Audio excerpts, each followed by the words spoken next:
Now, this was probably the best season I want to say, but at the same time, I don't want to over exaggerate. But this final season, or at least that's why I assume this is the final season of Sonic Prime, give us the perfect yin and yang topper characters. That basically Nine being a good, evil character, but at the same time, sympathetic. You sort of understand what he does, why he does it, because he just want to be sort of safe because everybody keep hurting him.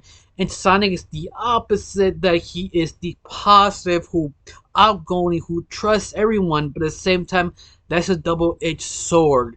And I love that sort of compliment but each other, that sort of kind of idealistic kind of approach. Because let's face it, Nine was a very interesting villain from the Sonic franchise. He's brand new and shows what he can do.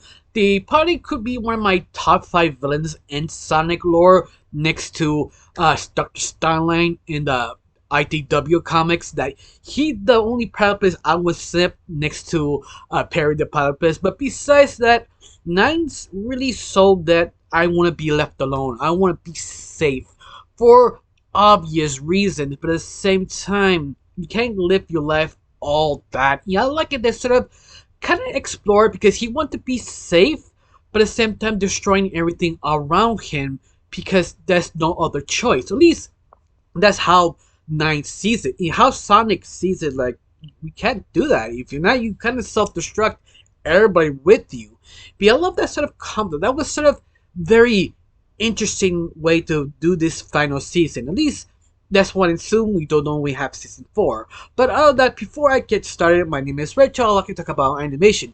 In effect, I just do reviews, first impressions, episode breakdowns, or basically cartoon theories, or sometimes, if I have some spare time, cartoon breaking news. Of course, you like where this is going. I do appreciate if people like, comment, and subscribe. At least one of those things really help my channel to actually grow bigger. If you have noticed, I only have around 800 and some subscribers. I do like this end of the year, I at least get to 1,000 subscribers. At least, hopefully. I'm a little bit delusional, but hopefully I will pass my goal. But other than that, let's talk about the final or semi-final of Sonic Prime. Now, this Sonic finale was interesting because it was this sort of grand battle of all the other kind of doubles of different universe helping Sonic Prime to defeat Nines and to see the situation and how everything just collapses. There's no way to win it just to work with your worst enemy. For example, the Egg Council, they have to work with the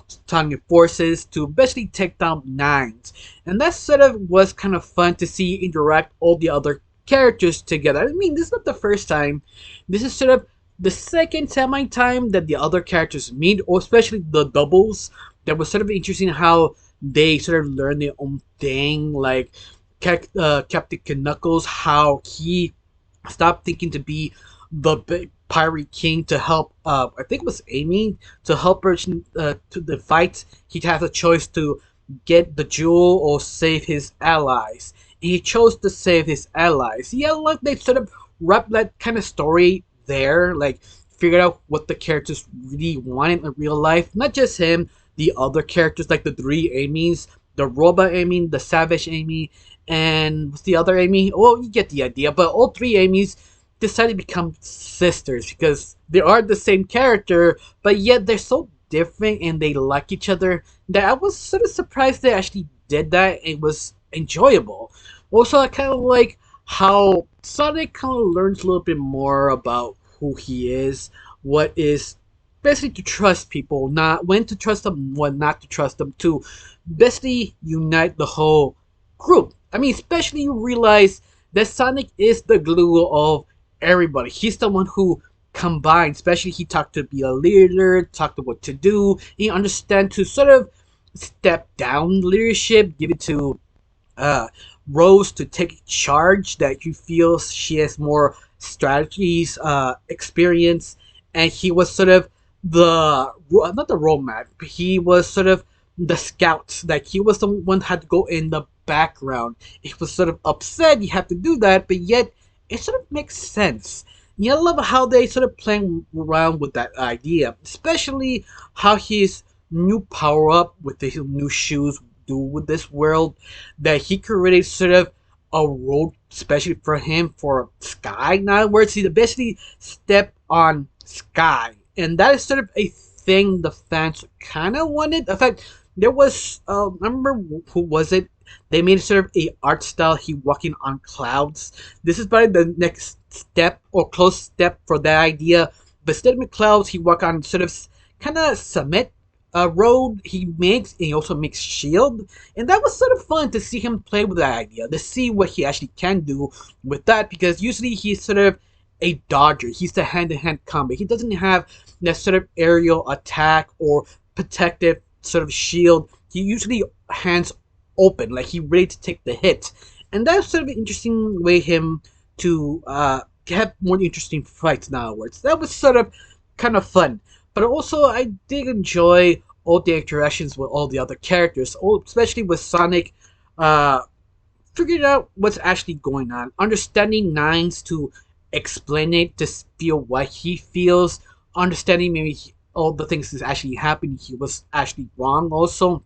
I mean, this is the point where I mean they were basically the perfect yin and yang, because Nines point out the kind of idiotic thing he did, that he want to help everyone, but he points out you want to help everyone because you messed up. You're the one who basically started, so you're not really that normal, or that phrase, oh, that's what the hero does. You also kind of selfish.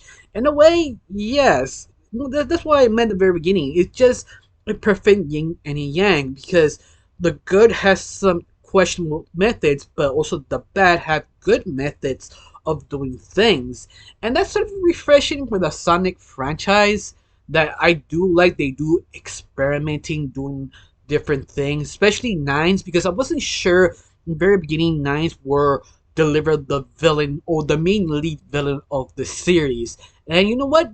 Yeah, they actually did. He was complex, interesting, different, refreshing, especially with Tails that you don't know what to do with him. Usually he is the mechanic, Sonic's best friend, but yet they don't know what to do with sometimes.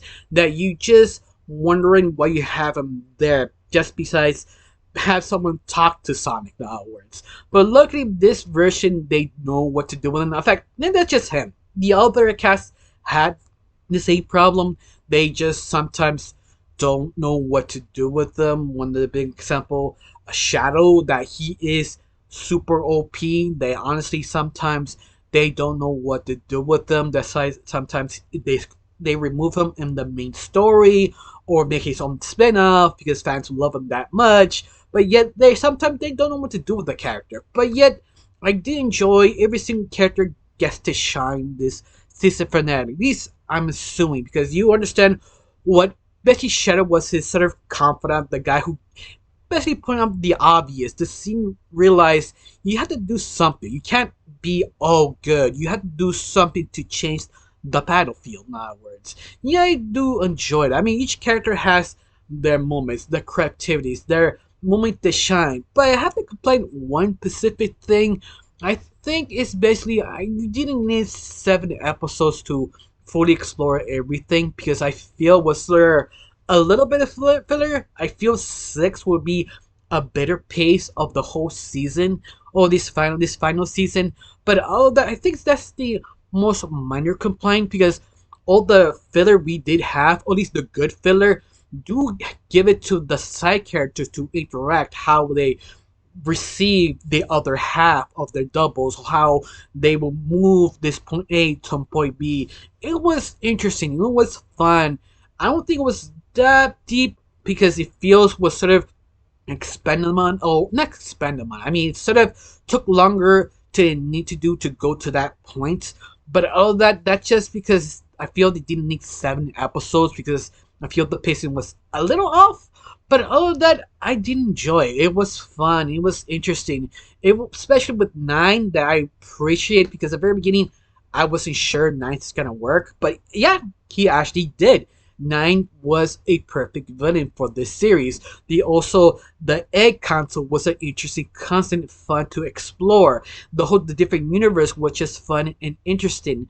But of course, I do understand some of the complaints of some of the fans feel they need a little bit more sometimes, but I think it's because streaming services just need 6 episodes or 5, never 10. Only if you're trying to do something very unique, expansive, that you think will be perfect for Sonic Prime to do. But yet, I feel they didn't need that many episodes. And once again, it's all about the pacing. I think that's the only thing sort of ruins it. But all that is still a very enjoyable story, especially what happens to the end.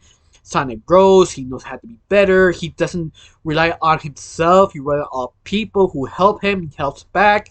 It's all the shebang you like Sonic. I feel was a good, decent version of it. I wasn't completely satisfied, but I did enjoy it. Now, of course, I have one question. You feel every single character has time to shine? You feel that this season was a little bit too long? Or you feel it was a perfect pacing, it was fun enough, was exactly what you wanted? Tell me down below. Let me know. I got nothing else to say. Just thank you for watching. Don't forget to subscribe and have a wonderful day. Bye.